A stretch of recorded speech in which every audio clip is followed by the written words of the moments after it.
The city of Winston-Salem has 8 wards, and they radiate out from the city center like the spokes of a wheel.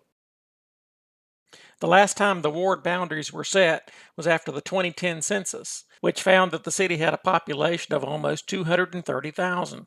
As a result, the ward boundaries were adjusted so that each one had a population as close as possible to the ideal of almost 29,000 people. When the 2020 census was taken, the city's population had increased to almost 250,000 people, and that works out to about 31,000 people per ward. And you might be tempted to say, so what? Each ward simply has more people. But as this map shows, the growth was not even. While the city's population went up 9% overall, the amount of growth ranged from 4% in the Northeast to 16% in the South.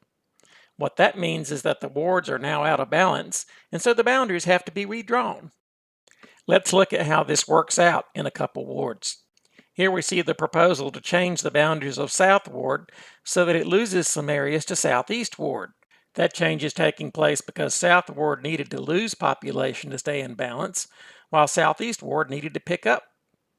Things were more complicated in North Ward, which was one of the slower growing wards in the city.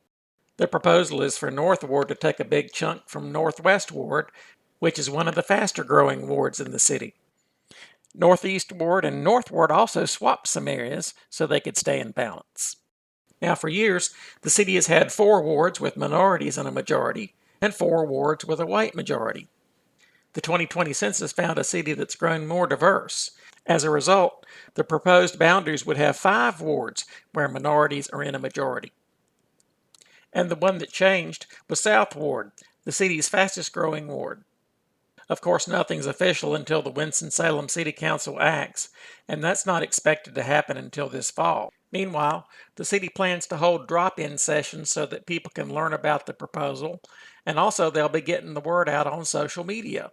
There'll be a public hearing later on, and when the new map is adopted, the city will mail out postcards to everyone, letting them know their ward and the name of their council member. I'm Wesley Young, reporting for the Winston-Salem Journal.